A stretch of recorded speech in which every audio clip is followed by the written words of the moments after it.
ಏನು ಸ್ಟೇ ಇತ್ತು ಅದು ವೆಕೆಟ್ ಆಗಿದೆ. ನಾಳೆಯಿಂದ ಬೈಕ್ ಟ್ಯಾಕ್ಸಿಗಳನ್ನ ಎಲ್ಲೆಲ್ಲಿ ಸಿಕ್ಕಿದ್ರು RTOದವರು ರಾಜಾರೋಷವಾಗಿ ಹಿಡಿತಾರೆ.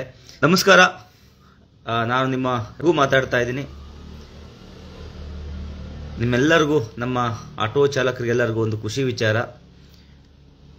ಏನು ಕಳೆದ ಬಾರಿ ನಾವು ಈ ಬೈಕ್ ಟ್ಯಾಕ್ಸಿ ಪಾಲಿಸಿನ ವಾಪಸ್ ತಗೊಳಕ್ಕೆ ಸರ್ಕಾರದ ಮೇಲೆ ಹೋರಾಟ ಮಾಡಿ ಪ್ರೆಜರ್ ಹಾಕಿಸಿ ನ್ಯಾಯಯುತವಾಗಿ ನಮ್ಮ ಆಟೋ ಚಾಲಕರು, ಟ್ಯಾಕ್ಸಿ ಚಾಲಕರಿಗೆ ವ್ಯಾಪಾರ ಕಮ್ಮಿ ಆಗಿದೆ ಅಂತೇಳಿ ಕರ್ನಾಟಕ ಬೈಕ್ ಟ್ಯಾಕ್ಸಿ ಪಾಲಿಸಿನ, ಎಲೆಕ್ಟ್ರಿಕ್ ಬೈಕ್ ಟ್ಯಾಕ್ಸಿ ಪಾಲಿಸಿನ ವಾಪಸ್ ತಗೋತು.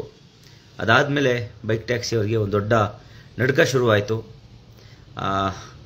ಈಗ ಇವತ್ತಿನ ಬೆಳವಣಿಗೆ, ಕರ್ನಾಟಕ ಹೈಕೋರ್ಟ್ ಏನು ಇವರು ಮೊನ್ನೆ ಹೋಗಿ ಒಂದು ಕೇಸ್ ಹಾಕಿದ್ರು ಸಂಘಟನೆಗಳ ಮೇಲೆ ಮತ್ತು RTO ಅಧಿಕಾರಿಗಳ ಮೇಲೆ. ಆ ಕೇಸನ್ನು ಅವರೇ ಬಂದು, ಬೈಕ್ ಟ್ಯಾಕ್ಸಿ ಅಸೋಸಿಯೇಷನ್ ಅವರೇ ಬಂದು ಇವತ್ತು ಕೇಸ್ನ ವಾಪಸ್ ತಗೊಂಡಿದ್ದಾರೆ. ಕಾರಣ ಅವ್ರನ್ನೇ ಕೇಳಬೇಕು, ಏನಕ್ಕೋಸ್ಕರ ಮಾಡಿದ್ದಾರೆ ಅಂತೇಳಿ. ಅಂದರೆ ಏನು ನಮ್ಮ ನ್ಯಾಯಯುತ ಹೋರಾಟ ಇತ್ತು, ಆ ಹೋರಾಟಕ್ಕೆ ಬೆಂಬಲ ನೀಡಿದ ಎಲ್ಲ ನಮ್ಮ ಚಾಲಕರಿಗೆ ನಾನು ಧನ್ಯವಾದಗಳನ್ನ ಅರ್ಪಿಸ್ತೀನಿ. ಮತ್ತು ಏನು ಬೈಕ್ RTOದವರು ಸ್ಟೇ ಇತ್ತು, ಗಾಡಿ ಹಿಡಿಬಾರ್ದು ಅಂತೇಳಿ, ಅದೂ ಸಹ ಇವತ್ತು ವೆಕೆಟ್ ಆಗಿದೆ. ಯಾವುದೇ ಕಾರಣಕ್ಕೂ ಆ ಸ್ಟೇನೂ ಸಹ ಇಲ್ಲ. ನಾಳೆಯಿಂದ RTOದವರು ಗಾಡಿ ಹಿಡಿಬೋದು ಅಂತೇಳಿ ಹೈಕೋರ್ಟು ಸಹ ಫೈನ್ ಹಾಕ್ಬೋದು ಅಂತೇಳಿ ಹೈಕೋರ್ಟು ಸಹ ತಿಳಿಸ್ಕೊಟ್ಟಿದೆ. ಆದರೆ ಆ ಆಟೋ ಚಾಲಕರು ಮತ್ತು ಬೈಕ್ ಟ್ಯಾಕ್ಸಿಯವರು ಗಲಾಟೆ ಮಾಡ್ಕೋಬಾರ್ದು ಅಂತೇಳಿ ಮತ್ತೊಮ್ಮೆ ಹೈಕೋರ್ಟು ಹೇಳಿದೆ. ಇದೇ ಆಗಸ್ಟ್ 9ನೇ ತಾರೀಕು ಜಡ್ಜ್ಮೆಂಟ್ ಇದೆ.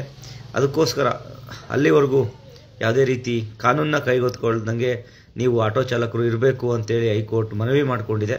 ಆದ್ದರಿಂದ ನಮ್ಮೆಲ್ಲ ಚಾಲಕರಿಗೂ ಕೇಳ್ಕೊಳೋದು, ನಾವೆಲ್ಲ ಒಂದು ಹೋರಾಟ ಸಮೀಪಕ್ಕೆ ಬಂದಿದೆ, ಗೆಲ್ಲುವಂಥ ಅವಕಾಶಗಳು ಹೆಚ್ಚಾಗಿದೆ ನಮಗೆ. ಇದೇ ಆಗಸ್ಟ್ 9ನೇ ತಾರೀಕು ನಮಗಿದೆ. ಇವತ್ತು RTOದವರು ಏನು ಕಂಪ್ಲೇಂಟ್ ಇತ್ತು, ಬೈಕ್ ನಡಿಬಾರ್ದು, ಕೋರ್ಟ್ ಸ್ಟೇ ಇದೆ ಅಂತೇಳಿ, ಅದು ಸಹ ವೆಕೆಟ್ ಆಗಿದೆ. ಬೈಕ್ ಟ್ಯಾಕ್ಸಿ ಅಸೋಸಿಯೇಷನ್ ಏನು ಕಂಪ್ಲೇಂಟ್ ಹಾಕಿತ್ತು ಅದೂ ಸಹ ವಾಪಸ್ಸು ಅವರೇ ಬಂದು ವಾಪಸ್ ತಗೊಂಡಿದ್ದಾರೆ. ಕಾರಣ ಇಷ್ಟೇ, ಮೊನ್ನೆ ಎಲ್ಲ ನಾವು ಹೇಳಿದ್ವಿ, ಯಾರ್ಯಾರು ನಮ್ಮ ಮೇಲೆ ಸುಳ್ಳು ಮೊಕದ್ದಮೆಗಳನ್ನ ಹೂಡಿದ್ದಾರೆ ಅದನ್ನು ಮಾನನಷ್ಟ ಮೊಕದ್ದಮೆ ನಾವು ಅವ್ರ ಮೇಲೆ ಹೂಡ್ತೀವಿ ಅಂತೇಳಿ. ಈಗಲೂ ಅಷ್ಟೇ, ಏನು 2-3 ಕೇಸು ನಮ್ಮ ಸಂಘಟನೆ ಮೇಲೆ, ನಮ್ಮ ಮೇಲೆಲ್ಲ ಹಾಕಿದ್ದಾರೆ.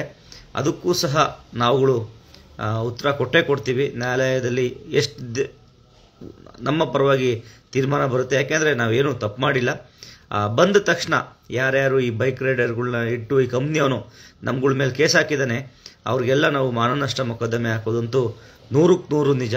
ಈ ಬೈಕ್ ಅಸೋಸಿಯೇಷನ್ ಏನಾದ್ರು ನಮ್ಮ ಮೇಲೆ ಹಾಕಿದರೆ ಅವ್ರ ಮೇಲೂ ನಾವು ಮಾನನಷ್ಟ ಮೊಕದ್ದಮೆ ಹಾಕಲಿಕ್ಕೆ ತಯಾರಿ ಮಾಡಿದ್ದೀವಿ. ಏನು ಇವತ್ತಿನ ನಮಗೆ ಬಂದಂಥ ತೀರ್ಪು ತುಂಬ ಖುಷಿಯಾಗಿದೆ. RTO ಕಾರ್ಯಾಚರಣೆ ಏನು ಸ್ಟೇ ಇತ್ತು ಅದು ವೆಕೆಟ್ ಆಗಿದೆ. ನಾಳೆಯಿಂದ ಬೈಕ್ ಟ್ಯಾಕ್ಸಿಗಳನ್ನ ಎಲ್ಲೆಲ್ಲಿ ಸಿಕ್ಕಿದ್ರು RTOದವರು ರಾಜಾರೋಷವಾಗಿ ಹಿಡಿತಾರೆ.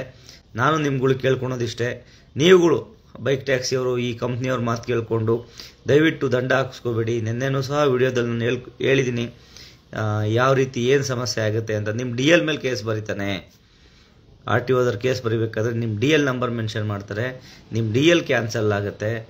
ನಾವು ಎಷ್ಟು ಹೇಳಿದ್ರು ನೀವು ಅರ್ಥ ಮಾಡ್ಕೊಳಲ್ಲ. ಅದರಿಂದ ನಾವು ಏನು ಹೇಳೋದು ಅಂತಲೂ ನಿಮಗೆ ಅರ್ಥ ಆಗಲ್ಲ. ಇವತ್ತಿನ ತೀರ್ಮಾನ ನಮ್ಮೆಲ್ಲ ಚಾಲಕರ, ಹೋರಾಟ ಮಾಡಿದಂಥ ಎಲ್ಲ ಚಾಲಕರಿಗೆ ಮತ್ತು ನಮ್ಮ ಒಕ್ಕೂಟದ ಅಧ್ಯಕ್ಷರಾದ ನಟರಾಜ್ ಶರ್ಮಾ ಸರ್ಗೆ ಸಲ್ಲಬೇಕು. ಇಲ್ಲಿ ಆರ್ಡರ್ ಮಾಡೋರು ಹಸುವಿಗೆ ಮಾತ್ರ ಬೆಲೆ, ಡೆಲಿವರಿ ಕೊಡೋರು ಹಸುವಿಗೆ ಬೆಲೆನೇ ಇಲ್ಲ.